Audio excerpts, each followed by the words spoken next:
Good evening, viewers. This is Deepika Lingdor, bringing to you the Salesian news across the globe. A series of videos based on reading the biographies of the saints, blessed and venerable, removed from the book Santos in the Salesian Family by Enrico Dal Covolo and Giorgio Mocchi. This is how the project works for the valuation and disclosure of Salesian holiness created by the Association of Salesian Cooperators of the Brasil region.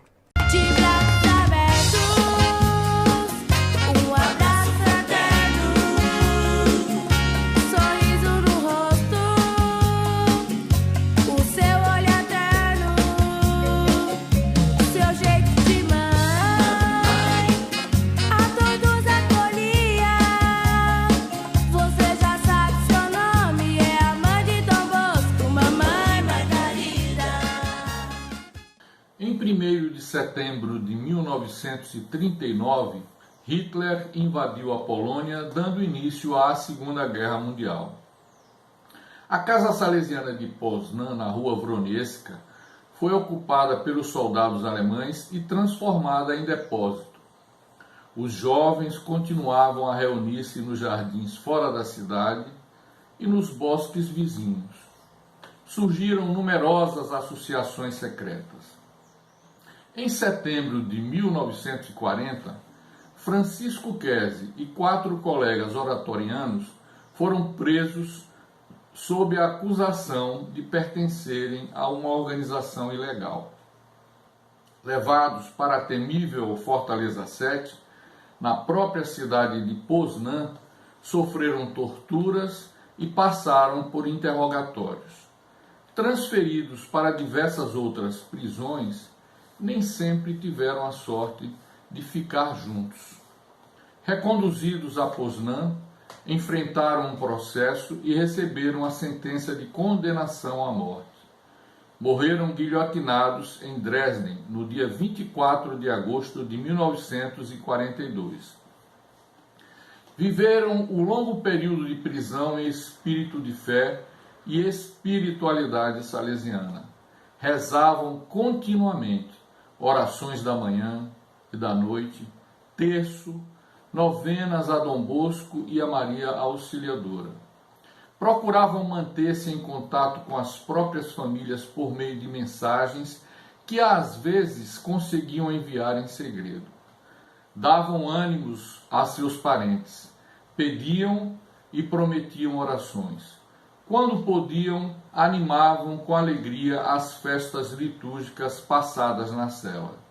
Sua fé nunca vacilou. Foram testemunhas autênticas até a morte. Você já sabe seu nome, é a mãe de Dom Bosco, Mamãe Margarida.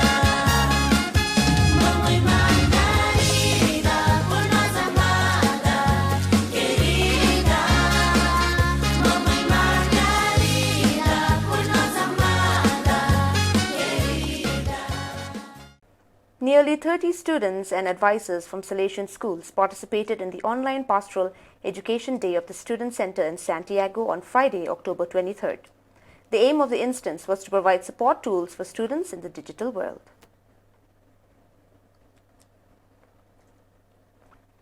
After an initial $30,000 commitment from Executive Chief Doug Ford and Equistapace Foundation, St. John Bosco broke ground on a 6,000 square foot garden this week to create the St. John Bosco Community Garden.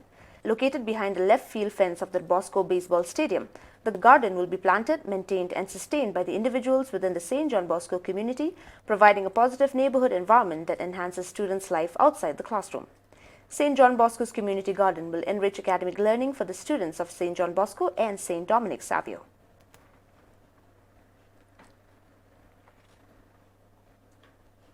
On 1st November, when Hurricane Etap's path, then downgraded to a tropical storm, was reported for the first time among the countries of Central America, the Salesian present in the Alta Verapaz department, Guatemala, could not have imagined the extent of damage this phenomenon would cause.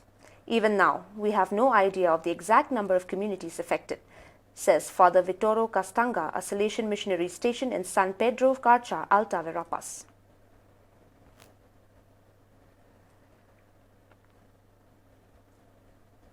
Since the beginning of COVID-19 pandemic, the Salesian community of Shofu near Tokyo has never stopped carrying out solidarity actions towards the most needy.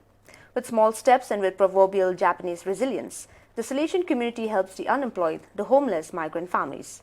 From the Salesian house of Chofu to Himamatsu, Shizuoka Prefecture, it is 260 kilometers, about 4 hours by car, but the two Salesian communities are always well connected through the Solidarity Channel.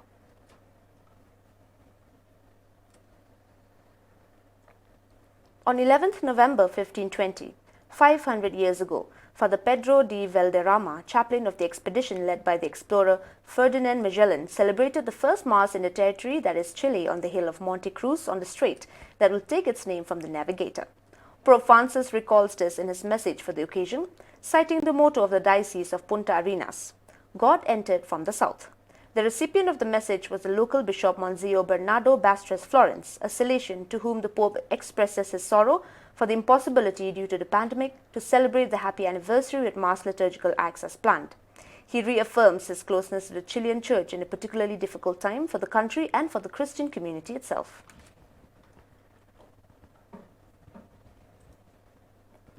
After 8 months of closure, on 8th November, the National Shrine of Mary Help of Christians reopened its door for the faithful with the Eucharist presided over by Father Jose Toledo, economer of the Salesian province of Chile, CIL, and concelebrated by Father Bernardo Garcia, rector of the shrine. Before the reopening, the temple was subjugated to rigorous cleaning and disinfection. 50 people attended the Mass in compliance with the safety protocols established by the health authority. The celebration was broadcast on the shrine's Facebook page and reached over 4,000 faithful in more than 8 countries.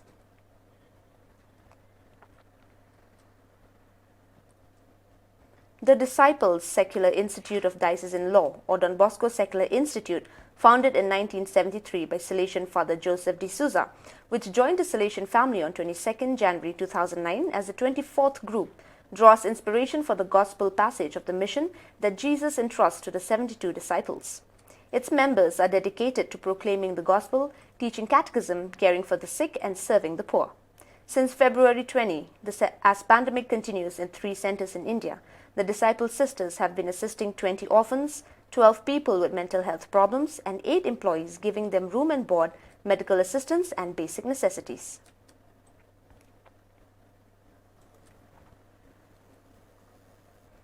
After a month of hard work, on 6 November, the song Luz de Fraternidad was officially launched, a project of the Salesian Province of Ecuador, ECU, coordinated by the Communication Office, to make visible the various solidarity initiatives undertaken by the Salesian family during the pandemic. Through music and dance, essential elements of the Salesian charism, the song intends to promote the spirit of solidarity and to join forces in the face of the economic crisis that resulted from the pandemic. The project saw the participation of Tatiana Pizantes, teacher of the Unidad Equativa Tecnicio Salesiano of Cuenca, author of the lyrics, and Byron Benitez, teacher of the Unidad Equativa Texino Don Bosco of La Kennedy, Quito, who produced the music, with a large group of young people from the Salesian community of La Kennedy contributing with their voices and choreographies. Father Francisco Shanzes, ECU Provincial, is among the singers.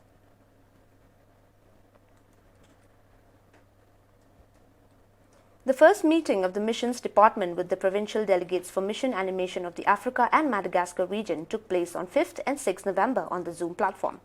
The event was led by Father Alfred Maravilla, General Counselor for the missions, with his team composed of Father George Menamparimpel, Coordinator of the Mission Offices, Father Pavel Zenizek, Head of Missionary Volunteers, and Marco Fulgaro, lay collaborator.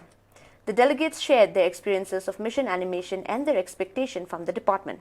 Father Maravilla and his team helped the delegates to deepen their understanding of mission animation, their role and work with refugees, and the animation of the Salesian Mission Day.